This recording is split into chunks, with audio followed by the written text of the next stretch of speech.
प्यारे विद्यार्थियों, आप सभी का स्वागत है मेरे YouTube चैनल N.Academy पर। मैं नरेंद्र सिंह चौहान वर्तमान समय में आप सभी को राजनीति विज्ञान पढ़ा रहा हूं। और राजनीति विज्ञान के इसके पूर्व के लेक्चर्स में हमने स्वतंत्र भारत में राजनीति वाली पुस्तक आपकी प्रारंभ की हुई है, जिसके अंतर्गत हमने अध्याय 1 राष्ट्र निर्माण की चुनौतियां शुरू किया था। और इसमें हमने जाना था कि आखिर राष्ट्र निर्माण की कौन कौन सी चुनौतियां हैं। तो हमने वहां पर 3 चुनौतियां पढ़ी थी कि पहली चुनौती थी राष्ट्रीय एकता की चुनौती, दूसरी चुनौती थी लोकतंत्र को स्थापित करने की चुनौती, तीसरी चुनौती थी विकास की चुनौती।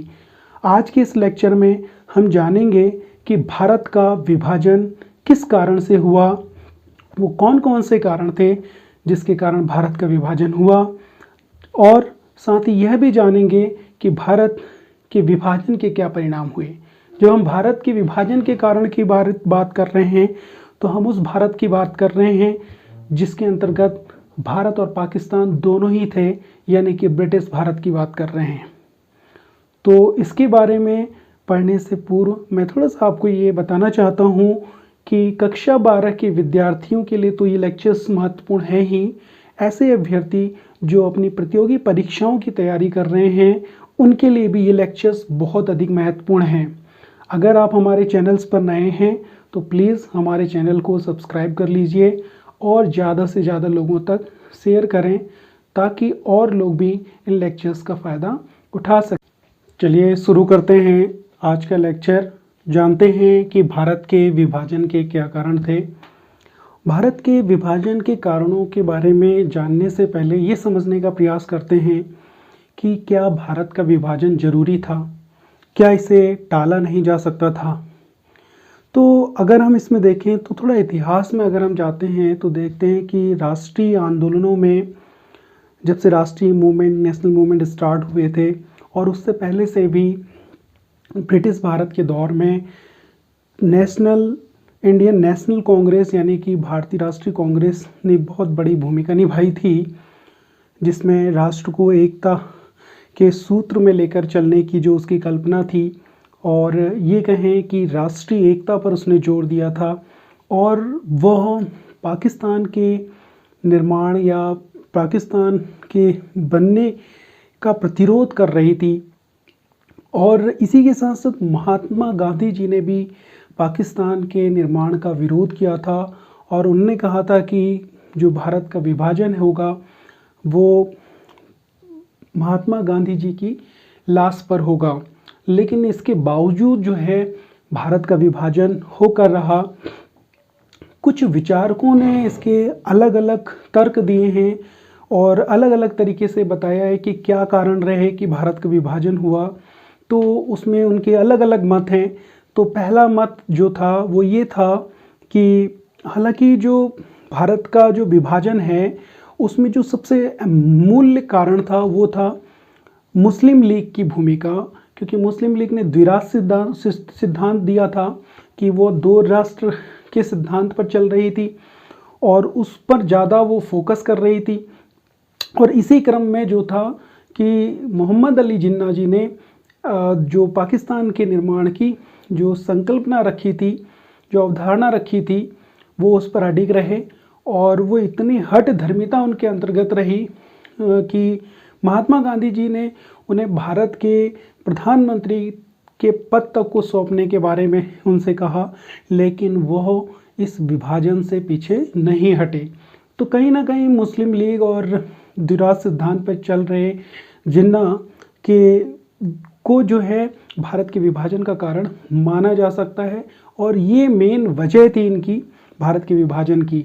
लेकिन अन्य विचारकों ने कुछ अलग अलग मत दिए हैं और उसमें कहा गया है, जिसमें पहला मत ये दिया गया कि ये जो बुक थी मौलाना अबुल कलाम आज़ाद की, जो भारत के पहले शिक्षा मंत्री थे, उन्होंने अपनी बुक्स इंडिया विंस फ्रीडम में लिखा कि यहाँ पर जो सरदार वल्लभ भाई पटेल थे और पंडित जवाहरलाल नेहरू, इन दोनों की व्यक्तिगत इच्छाओं के कारण इन्होंने भारत के विभाजन को स्वीकार किया। और उसके बाद अगर थोड़ा आगे बढ़ते हैं तो दूसरा मत ये आता है कि हिंदुस्तान का जो विभाजन था वो तत्कालीन जो परिस्थितियां थीं उन उसको देखकर टाला नहीं जा सकता था, क्योंकि हर तरफ सांप्रदायिक दंगे भड़क रहे थे, हिंसा हो रही थी। और ऐसी स्थिति में कांग्रेस अविभाजित भारत की जो कल्पना उसकी थी उसको नहीं बनाए रख सकती थी या उसका समर्थन नहीं कर सकती थी। इस वजह से भारत का विभाजन हुआ। इसलिए भारत का विभाजन जरूरी था, उसे टाला नहीं जा सकता था, क्योंकि ये उस समय की तत्कालीन जो परिस्थितियां रहीं जो कि बहुत ज़्यादा ये कह सकते हैं भयावह थी। इस वजह से अब जानते हैं कि आखिर भारत के विभाजन के क्या कारण रहे। उन महत्वपूर्ण कारणों को देखते हैं, जिसमें पहला कारण था ब्रिटिश शासन की फूट डालो और राज करो की नीति। तो जब ब्रिटिश शासक जो है यहाँ पर आए तो उन्होंने यहाँ पे लोगों में जो संप्रदाय के आधार पर विहित करना शुरू करा। उन्होंने ये सोचा कि अगर हम इनको आपस में लड़ाएंगे तो लड़ाकर हम अपनी शासन प्रक्रिया को, हम अपने शासन प्रशासन को अच्छे से चला सकते हैं और इनके ऊपर हम क्या कर सकते हैं, शासन चला सकते हैं। इसलिए उन्होंने दोनों के बीच में इतना वैमनस्य पैदा कर दिया, इतना ज़्यादा द्वेष पैदा कर दिया कि अंत में ये विभाजन की नौबत आ गई।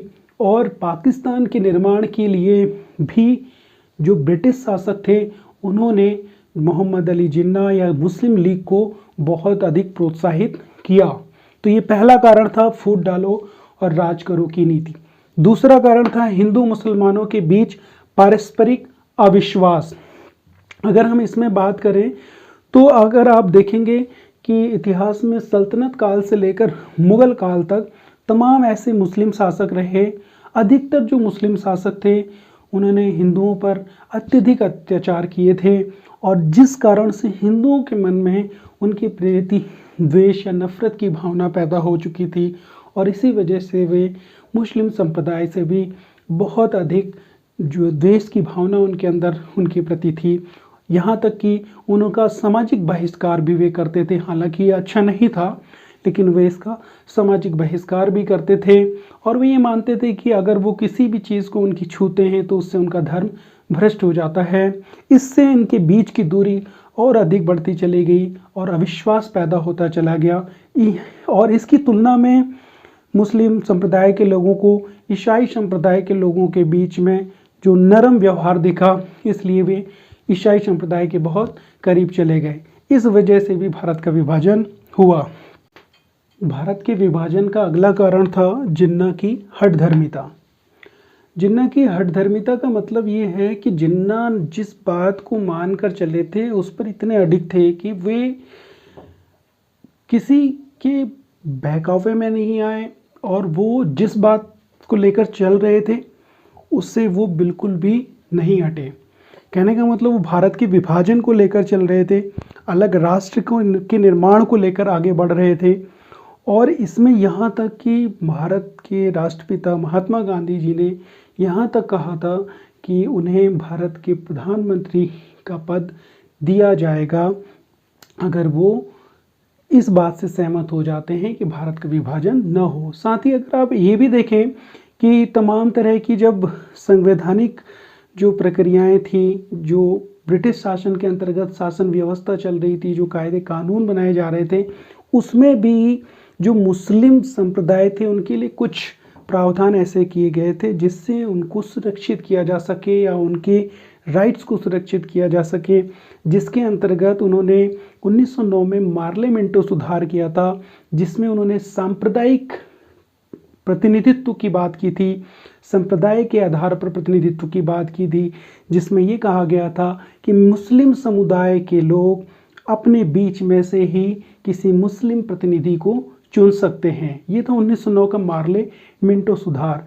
फिर भी जिन्ना जो है इस बात पे कि भारत का विभाजन हो, इससे वो पीछे नहीं हटे, और उन्होंने भारत के विभाजन का एक कारण ये भी रहा जिसमें जिन्ना की हठधर्मिता थी।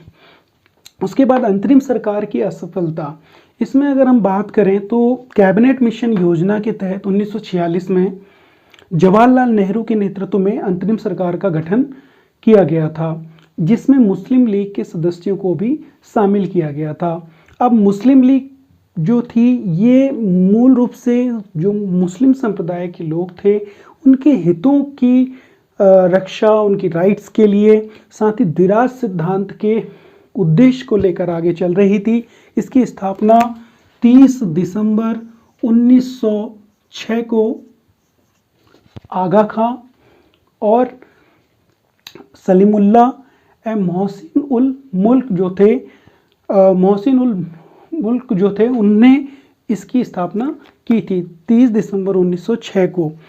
तो कहीं ना कहीं मुस्लिम लीग के जो सदस्य थे, उन्होंने जब कोई संवैधानिक प्रावधान होता था वहाँ पर जो है वो असहयोग करते थे, जिसकी वजह से अंतरिम सरकार असफल होगी और ये भी भारत को विभाजन की ओर ले गई। इसके बाद अगर हम देखें तो हिंदू सांप्रदायिकता का दुष्प्रभाव। सांप्रदायिकता का अर्थ होता है कि जब कोई एक संप्रदाय दूसरे संप्रदाय से अपने आप को ऊंचा समझता है और ऐसी संकीर्ण विचारधारा के कारण वो उनसे हीन भावना रखने लगता है, घृणा की भावना रखने लगता है, या कभी कभी हिंसा भी करने पर उतारू हो जाता है, तो इससे हम सांप्रदायिकता कहते हैं। और इसके आधार पर कई बार आपने सुना होगा कि सांप्रदायिक दंगे होते हैं, जहां पर दो संप्रदायों में अपने अपने संप्रदाय के वर्चस्व के आधार पर हिंसा होती है, ऐसे हम सांप्रदायिकता कहते हैं।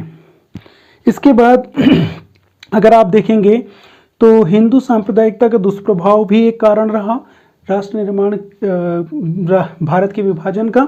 उसके बाद अगर आप देखेंगे कि इसमें कुछ स्टेटमेंट्स थे, जैसे वीर सावरकर जो थे उन्होंने भी एक स्टेटमेंट दिया था जिसके आधार पर हिंदू सांप्रदायिकता को एक बल मिला।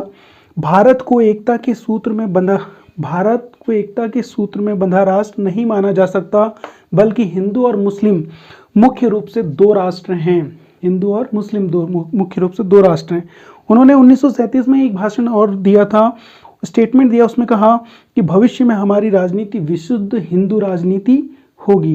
तो इससे कहीं ना कहीं मुस्लिम संप्रदाय के लोगों के बीच में एक असुरक्षा की भावना पैदा हुई, जिसके कारण भी वे भारत के विभाजन की ओर अग्रसर हुए और एक अलग राष्ट्र की निर्माण की उन्होंने बात रखी। इसके बाद मुस्लिम लीग का द्विराज सिद्धांत जो है मूलतः भारत के विभाजन का कारण था, क्योंकि इन्होंने कहा था कि द्विराज सिद्धांत क्या था, अगर आप समझें तो द्विराज सिद्धांत को जो है मोहम्मद अली जिन्ना ने रखा था। हालांकि सबसे पहले इसको मुस्लिम लीग के इलाहाबाद अधिवेशन में 1930 में अल्मा मोहम्मद इकबाल ने रखा था सबसे पहले, लेकिन व्यवहारिक रूप में जो रखने का श्रेय जाता है वो मोहम्मद अली जिन्ना को जाता है। इसीलिए इन्हें इसका जनक भी कहते हैं। किसका? द्विराज सिद्धांत का। क्या था द्विराष्ट्र सिद्धांत? इसके आधार पे भारत किसी एक कौम का राष्ट्र नहीं है, बल्कि वह दो कौमों हिंदू और मुस्लिम अलग अलग का एक राष्ट्र है। इसलिए जरूरी है कि यहाँ पर मुस्लिम लीग ने कहा कि मुसलमानों के लिए अलग देश अर्थात पाकिस्तान की मांग की जाए, या उन्होंने ये मांग की। क्लियर हो गया द्विराज सिद्धांत। चलिए अब आगे बढ़ते हैं। उसके बाद अगला कारण था सत्ता के प्रति आकर्षण। देखिए, राष्ट्रीय आंदोलन में जिन नेताओं ने भाग लिया था उस समय शायद वो काफ़ी युवा होंगे, ऊर्जावान होंगे, लेकिन धीरे धीरे जब वो इस दहलीज पे आए थे, जब भारत की विभाजन के संदर्भ में बातें चल रही थी, उस वक्त जो है उन्हें ऐसा लगा कि जो मेहनत हमने काफ़ी लंबे समय से की है, अब वक्त आ गया कि उसका फल हमें मिले, यानी कि उन्हें सत्ता मिले। और उस सत्ता की वजह से परस्पर जो है क्या हुआ, उस सत्ता के आकर्षण की वजह से भारत विभाजन की ओर आगे बढ़ा। इसके बाद अगर आप देखें लॉर्ड माउंटबेटन का प्रभाव, ये बहुत प्रभावशाली व्यक्तित्व वाले व्यक्ति थे, जिन्होंने और पंडित जवाहरलाल नेहरू के बहुत करीब थे और उनसे बहुत अच्छा व्यवहार था इनका। इसी वजह से ये पंडित जवाहरलाल नेहरू को भारत के विभाजन के समर्थन में शामिल कर पाए, और ये भी एक कारण भारत के विभाजन का रहा। एक स्टेटमेंट था भारत के विभाजन के संदर्भ में महात्मा गांधी जी का। उन्होंने कहा 32 वर्षों से चला आ रहा जो सत्याग्रह था यह एक लज्जाजनक परिणाम था। यानी कि उस 32 वर्षों के सत्याग्रह का यह एक लज्जाजनक परिणाम था, क्या? भारत का विभाजन। और इसी क्रम में एक अंग्रेज इतिहासकार थे, उन्होंने कहा पर्सिवल स्पीयर कि सिद्धांत रूप में विभाजन पर कितना भी अफसोस किया जाए, विभाजन बहुत दर्दनाक था, त्रासदी भरा था, लेकिन संभवतः देश के व्यापक हितों में यह आवश्यक था। उस समय की जो तत्कालीन परिस्थितियां थीं उसको देखते हुए, भविष्य को देखते हुए ये बेहद ज़रूरी था, बेहद आवश्यक था। तो ये थे भारत के विभाजन के कारण कि कौन कौन से कारण रहे जिसके कारण ब्रिटिश भारत, यानी जिसे हम भारत कह रहे हैं वो ब्रिटिश भारत था, उसका विभाजन हुआ और हमारा देश हिंदुस्तान भारत बना और दूसरा पाकिस्तान। उसके बाद भारत के विभाजन के क्या परिणाम हुए इसके बारे में जानते हैं। पहला परिणाम था आबादी का स्थानांतरण, यानी कि एक सीमा से दूसरी सीमा में ये बहुत बड़ा, अब तक का सबसे बड़ा विभाजन था जिसमें 80 लाख से ज़्यादा लोग एक सीमा से दूसरी ओर गए इसमें। और ये बहुत आकस्मिक था, अनियोजित था और त्रासदीपूर्ण था। दूसरा, घर परिवार छोड़ने के लिए विवश होना पड़ा, लोगों को अपने घर छोड़कर जाना पड़ा, अपना पड़ोस छोड़कर जाना पड़ा और वहाँ जाकर शरणार्थी बनना पड़ा, उनको कैंपों में रहना पड़ा, अपने घर ज़मीन सब कुछ छोड़कर जाना पड़ा, अपनी मिट्टी छोड़कर जाना पड़ा। तो बहुत अधिक त्रासदीपूर्ण और दुखद रहा ये विभाजन। उसके बाद अगर देखें महिलाओं बच्चों पर अत्याचार, दोनों तरफ महिलाओं पर क्या हुए और बच्चों पर अत्याचार हुए, उन्हें अगवा कर लिया गया। जिस किसी ने उनसे शादी की तो उन्हें उसके संप्रदाय को अपनाना पड़ा।